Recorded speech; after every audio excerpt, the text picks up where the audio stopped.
It's bigger than biotech.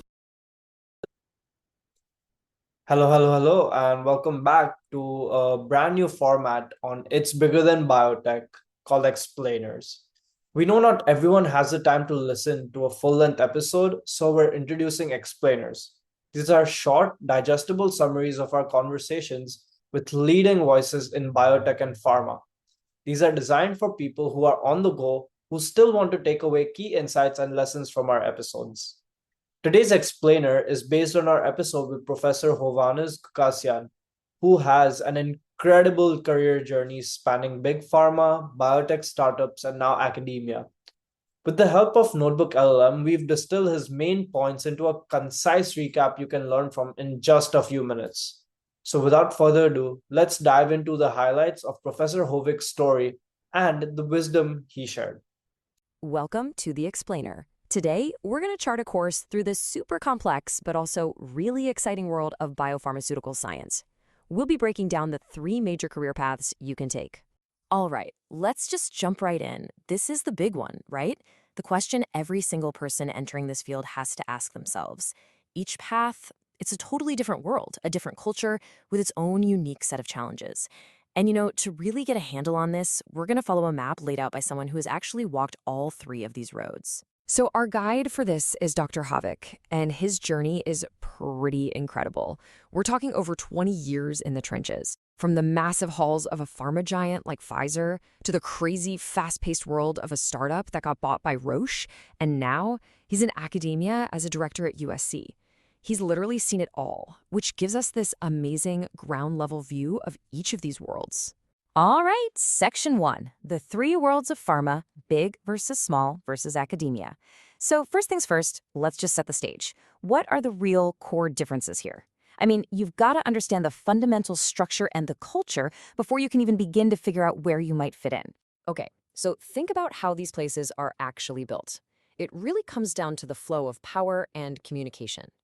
Big pharma? It's a classic pyramid. It's hierarchical, vertically integrated. You have a very specific role. You're a gear in a massive, well-oiled machine. But startups? Whoa, they're the complete opposite. They're flat, horizontally organized. It means everyone's kind of working on the same level, pushing towards the exact same goal. And this quote from Dr. Hovik just nails the difference perfectly. He says he could just see the CEO walking down the hall and ask him how much funding they had left. I mean, think about that for a second. In a startup, that flat structure gives you this insane level of access and transparency. You can literally ask the CEO about the company's runway. In a giant corporation, that's just unimaginable. It's a totally different level of connection to the company's mission. So it's not just about the structure, right? It's about the why. What's the core mindset? And this is another huge differentiator. Industry doesn't matter if it's big or small, it's a business. At the end of the day, it's driven by profit. But academia, well, it operates on a totally different currency.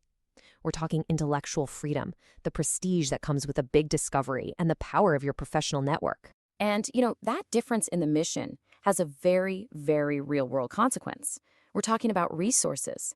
Big pharma has just vast financial resources. They can throw billions with a B at R&D without blinking. Academia, on the other hand, is fueled by grants, by university budgets. You have to be way more resourceful. Like Dr. Hovik says, you just have to be leaner, smarter, and a whole lot more efficient to get things done. Okay, and here's something that's super important to understand. Academia isn't just one single thing.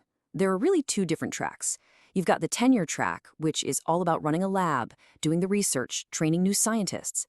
Think of these professors as running their own little companies inside the university. And then there's the teaching track, which is where Dr. Hovich is now, and that's all about bringing that real-world industry experience into the classroom to guide and mentor the next generation. All right, next up, getting your foot in the door, a strategic guide. So, we've got the landscape down. Now for the million-dollar question. How do you actually land a job in one of these places?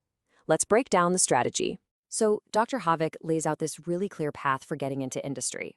You have to think of it like a funnel. It starts super wide, right, with your online application. Then it narrows. A recruiter screens you. Then you get to the hiring manager. And finally, if you make it that far, you get brought in for what is basically a marathon, a super intense, full-day, on-site interview. This is the big one. You meet the whole team. You give a seminar. It's the ultimate test of not just your science, but your personality and your fit. And this is so important. Once you get past that first paper screening, your degree, your technical skills, that's just table stakes. That's the minimum to get in the game. What really gets you the job are the intangibles. Your personality, your work ethic. Do you have charisma, emotional maturity? Are you a good team fit? They're not just hiring a pair of hands or a brain. They're hiring a person, a colleague they have to work with every single day. So you're probably wondering, how on earth do I prove I have those intangible skills before I even get in the door? Well, you find a tangible metric. And for Dr. Hovik, that magic number was 5. 5 first author publications by the time he graduated. See, in today's world, a scientific publication isn't a solo mission. No way. It's a massive team project. So that number, 5, wasn't just about his research. It was cold, hard proof of his ability to collaborate and to lead a team. The actual degree you choose sends a huge signal, too. It kind of sets expectations for your role. A PhD, as Dr. Hovik puts it, trains you to be a thinker. Your whole job is to ask the questions that nobody has even thought to ask yet. A PharmD, though, trains you to be a doer. You're the expert healthcare professional who knows the standards of care inside and out and is all about perfect execution. And here is a fantastic piece of advice, a real pro tip for your career. It's not about being a generalist or a specialist. The real goal is to be both. You want to have a broad, solid foundation, like a generalist degree in pharmaceutical science. But then you need to go deep, become the absolute go-to expert in one specific niche.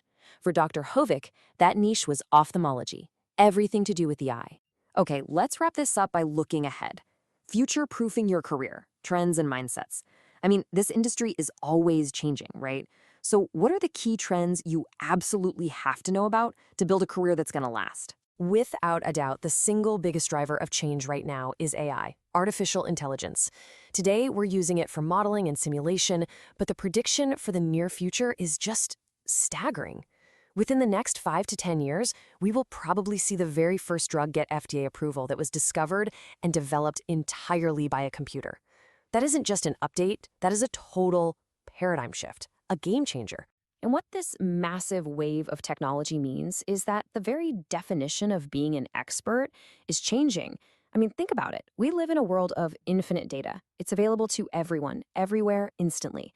So your value isn't just in knowing a bunch of facts anymore. So where is the value? Well, your most valuable skill is shifting right under our feet. It's not about being a walking encyclopedia with all the answers anymore. It's about being what Dr. Hovik calls a truth seeker. It's having the critical thinking skills to sift through an ocean of data and find the one brilliant, insightful question that moves the entire field forward. And that really brings us to a perfect final thought, one that's encapsulated in this incredible quote from Marie Curie that has guided Dr. Hovik his whole career. In a field that is just packed with constant change, new tech, and really tough choices, this is the mindset to have. Don't fear the unknown. It doesn't matter if it's AI, a big career change, or a crazy difficult scientific problem. Your job, your real mission, is just to understand it,